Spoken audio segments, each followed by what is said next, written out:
So it's what? 12:54 a.m. Ang flight ko is 6:15. Tapos naging 6:05. Wala na pa rin Starbucks. So, mahirapan nga sa kasi akong mag-book ng Grab kaya maaga akong umalis. Laki na ng changes ng airport. Anyway,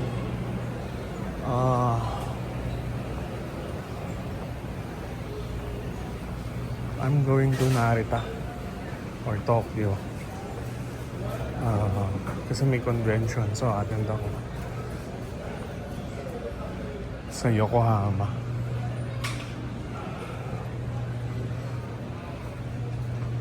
Ang bilis lang ng process. Ang bilis lang ng check-in. Sa immigration, nakiusap lang akong i-tatak sa ibang page na kasi puno na yung passport ko. Wala akong time mag-renew. So tinatak niya na lang dun sa first page ulit. Pinatungan na lang niya. So na siya tinanong. Masasabi niya lang kung saan nila tatak. Yun lang. So napasok na ako. So naghanap lang ako ng matatambayan kasi may gagawin ako sa laptop.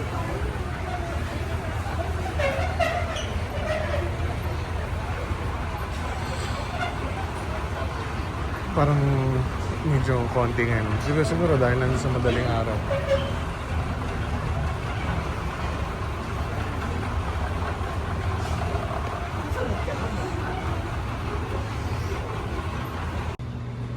Ayan, so good morning guys.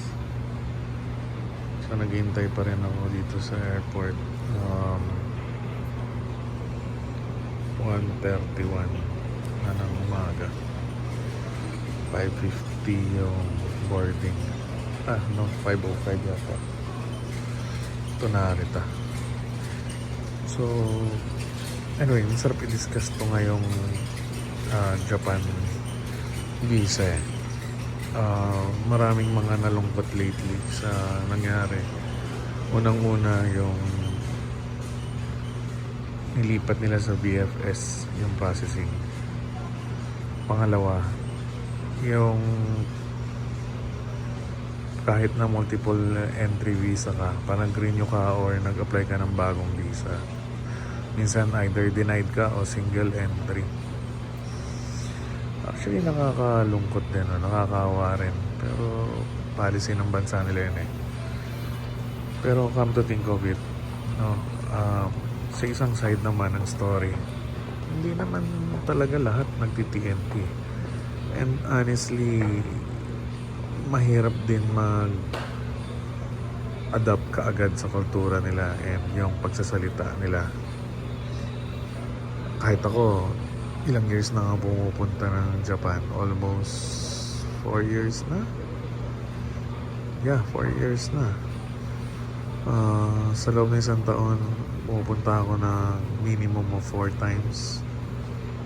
Maximum of 8 times in a year. Pero kasi grant ako ng multiple entry visa.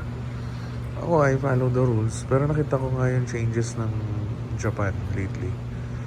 Medyo dumudumi na nga. And yung mga unruly na tourists. Actually, alam ko yung mga tourists na nagpapadumi ng Japan yan eh. I won't go on specific, Pero ang point ko naman with dyan sa Japan visa, ang number 1 takot na magloko talaga dyan, Pilipino. Yes, may cases tayo ng overstay. Yes, may cases tayo ng TNT. Pero yung mga genuine na nagta-travel, yun yung nakakalungkot na nakikita ko na nadidinay pa ng visa. Ang dami kong kilalang ngayon na nadidinay ng visa sa Japan. Maraming aggressive ngayon na politicians sa Japan na nanginginis na rin sa tourism. Nakakatuwa naman at talaga namang alam nila din sa sarili nila na tourism din ang nakakasira. Pero, tourism din ang reason kung bakit dumadami rin ang income eh. Ang hindi lang natin maintindihan, bakit nga despite dumadami yung tourism sa Japan, bumababa yung yen. Yun yung gusto nilang i-figure out. Pero, sabi ko nga, mas dapat nga pagkatiwalaan yung ilang beses nang pumupunta ng Japan. It shows na hindi sila talaga nag-stay doon. No? Yun lang yung isang bagay na naisip ko lang na kung sino ba yung mga honest to goodness na reason na pagpunta ng Japan, yun pa yung nadidiray. And mind you guys, yung mga to merong Schengen visa, may US visa, multiple entry may iba 10 years pa. Pero sa kanila talagang bumabagsak. Ako, in all honesty, pag nag-renew, iniisip ko baka bagsak rin ako or single entry. Nakakalungkot lang, pero nasulit ko naman ang Japan, honestly. Napuntahan ko na lahat halos sa Japan. Kaya hindi na rin naman ako, kumbaga, malulungkot ng todo kung sakaling man-deny ako or ma-single entry ako. Tsaka dahil ko pang kailangan explore Yun yung mali ko Mali ko rin Nagbabad ako sa Japan kailangan ko mag Europe, Africa, Middle East. Yan yung mga hindi ko pa napupuntahan. At saka kailangan ko i-maximize yung 10 years visa ko with US. Ito pa isa, yung US visa. Totoo naman kasi, dami rin namang Pilipino nag-TNT. May kilala nga ako from tourist visa. Nung nakarating na ron, bigla nag-apply ng green card through anak. So, hindi mo rin maiwasan talagang madala no? Kaya yung mga tunay na traveler tulad ko, napagkakamalan ng mag-TNT ron. Actually, hindi ko kaya tumira doon kasi mahal talaga ng bilihin. Nagugulat ako. Nung last na nandun kami, ang pinakamababa na is 10,000 per meal. So, 3 meals yan. Lunch, dinner, and breakfast. So, 30,000 yan. Ang laki talaga, mahal. Next is yung lately yung nag-counterflow na sasakyan. Nakapag-drive ako ng US, hindi ko naman para ipagyabang yung kung ano meron I guess, pero iba talaga pag may disiplina ang driver which is wala yun din sa Pilipinas. Okay, ano ang pwedeng gawin ng gobyerno? Ang gobyerno kasi natin, ang mga traffic enforcers natin, ang nakakalungkot talaga nakukuha sa lagay. Pero kung huhulihin mo talaga yan, madadala yan Sa ngayon kasi hindi nakakalusot basta may lagay-lagay At ang lisensya dapat may pinahihirapan ang kuha niyan. Hindi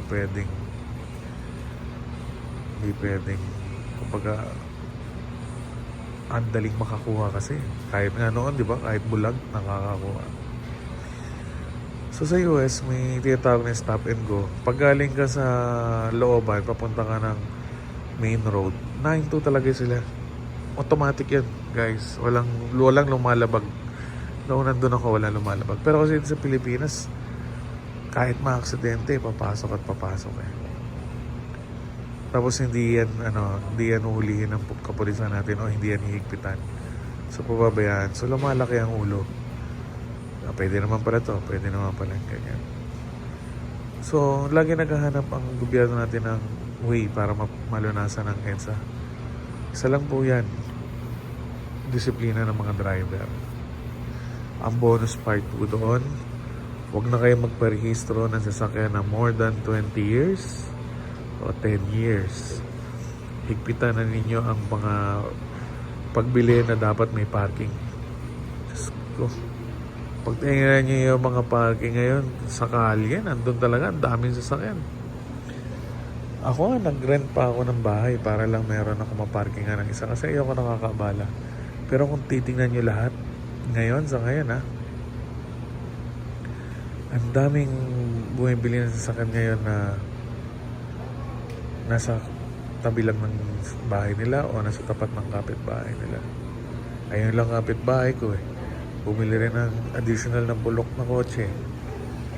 Miya't miya sira eh. Para lang siya makasabay sa mga kakilala niya sa loob ng subdivision na kunwari dalawa sasakyan niya. So ngayon, yung isa niya sasakyan ng van, nandun sa labas. Ako, ever since, kahit dalawa sasakyan ko, nasa loob pareho. Konti lang ang nilalawit ko. So, yun yung mga ibang way na para malunasan ng traffic. Para hindi dumami sa akin. Kasi dami na talaga. Kahit lang ang e-bike eh. Ang bihira. Ang dami na yan. Nakakasabay mo. Saan ka nakakita ang e-bike ay pinapayagan sa main road? Tricycle. Yan ang isa sa mga bagay na kailangan tignan ng gobyerno natin. Kasi ang hirap talaga yan. Imagine mo pa yan mga ilang taon pa ang lilipas kung gaano karami yan. Anyway, maglipat na ako sa gate ko which is 108. Ito kasi nasa ba ako? 10. Mamalit na pala ito. Ay, hindi pa. Bakit ganun? So 110 siguro to. Napuan ko. So yan lang guys.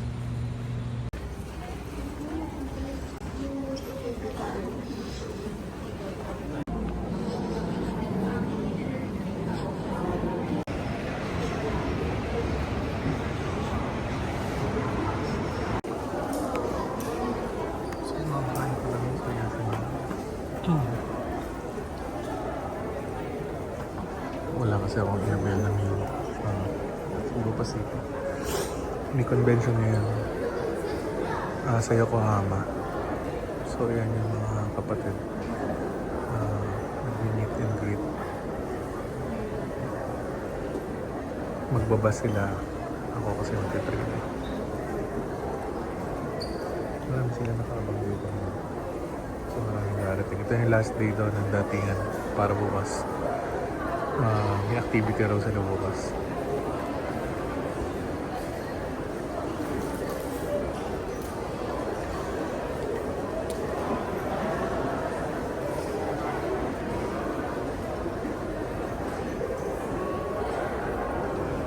So,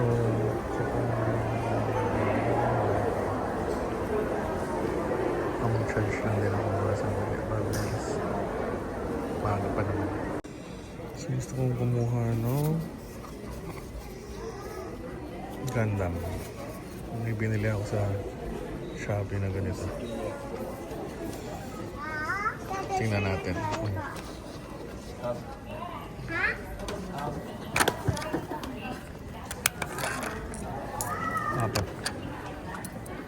Apat na 100.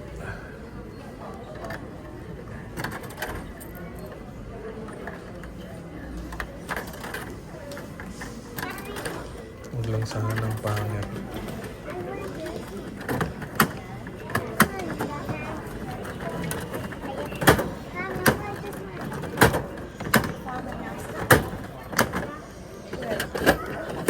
Wala. Hindi gumagana. Bad trip. So try natin tong isa.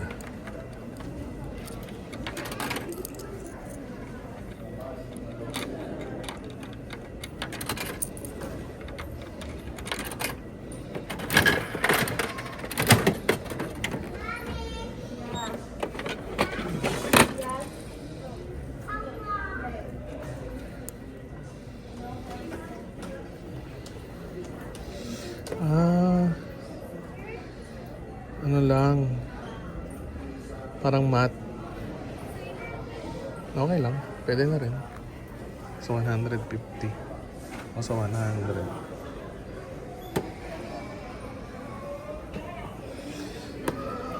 Ito, subukan natin to. Kawasaki raw.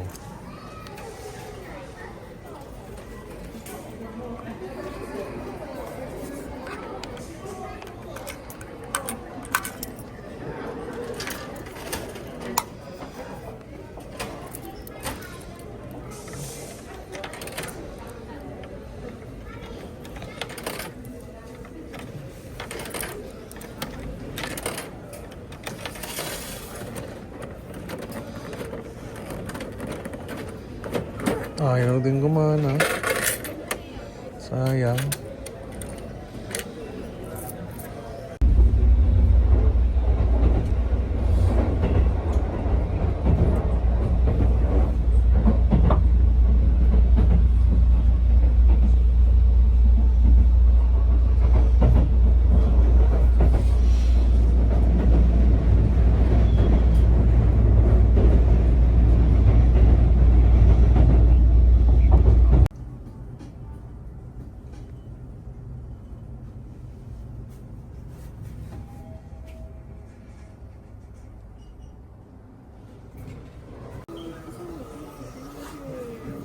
I'm looking for shoes.